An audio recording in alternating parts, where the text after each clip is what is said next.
Have you ever wondered what you should do if you were stopped by the police? Well, today in this video, we're going to answer that question.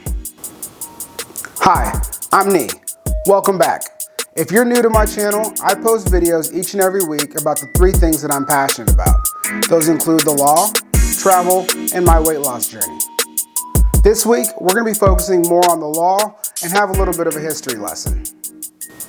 Before we go any further, do me a quick favor, hit that subscribe button down below. Do you know what today is? Today is June 19th, 2020. Now, in addition to that, today is also known as Juneteenth. Juneteenth is a celebration of the proclamation that was made in the state of Texas on June 19th, 1865. On this day in history, in 1865, the slaves of Texas, almost 250,000 of them, were informed by a general proclamation that they were now free. Slave owners were responsible for letting them know when they were free. Unfortunately, it was not uncommon for many slave owners to wait until after the harvest until they decided to share this information. On April 16th of 1862, our nation's capital decided that it would abolish slavery. Many of us recall from history class what occurred on September 22nd, 1862, 77 years ago. The Emancipation Proclamation was made by President Abraham Lincoln. That proclamation took effect a few months later on January 1st, 1863. Just over 2 years later, the 13th Amendment was passed by Congress. And on April 9th, 1865, General Lee surrendered to General Grant in Virginia. 70 days later is when this proclamation was announced in the state of Texas.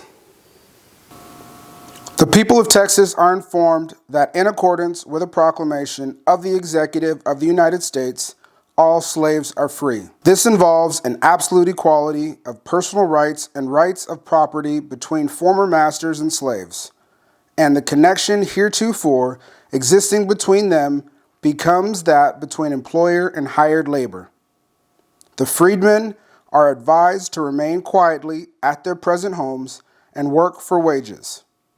They are informed that they will not be allowed to collect at military posts and that they will not be supported in idleness either there or elsewhere. So now we get to Mekesha's question. Mekesha, thank you again for sending that in to me. Now, it may not be me if I just gave a simple yes or no answer to the question that was asked. However, I think in this situation, it's very important that every individual knows a few things about how they should approach an interaction with law enforcement. First, always remember to remain calm and stay respectful. 2, it's always important that you also follow any commands that are given to you. And 3, make sure you don't have any furtive movements or any quick movements or gestures. Try to keep your hands in a visible place. Do not put them in your pockets. Don't do any fidgety motions, because these are all things that are going to make an officer believe that you are a danger to them or you're trying to hide or conceal something. That results in further detention. And if your goal is to not answer questions and not be detained or arrested, then you should try to avoid these things. Whenever an officer begins to ask you questions such as what is your name, what are you doing here, how is your day, any of these questions, it's always important, in my opinion, to ask one question. Officer, am I free to leave? If the officer says you are free to leave, then let the officer know that you are going to leave.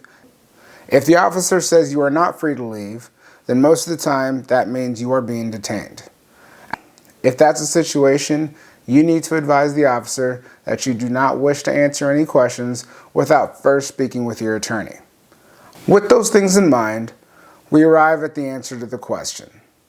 If you're riding a bicycle in your neighborhood and you're stopped by the police, you do not have to answer their questions. You have the Fifth Amendment right, so use it.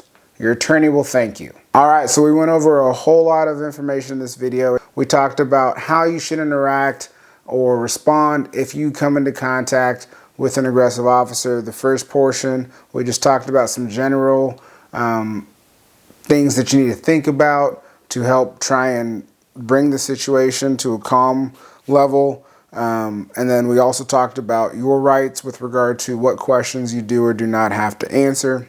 You always have the right to request an attorney be present for questioning or to communicate with an attorney prior to questioning. If you received any value out of this video, or you know anyone that may need this information or has a similar question, please go ahead and share this video with them. If you have any questions that I can answer in future videos, please let me know. I'd love to research that question and provide an answer to you. For next week's video, I will be answering Jennifer's question about what my workout routine is, as well as what kind of equipment I use when I was trying to shed. I hope you all have a wonderful weekend. Happy Juneteenth, and we'll see you guys next week.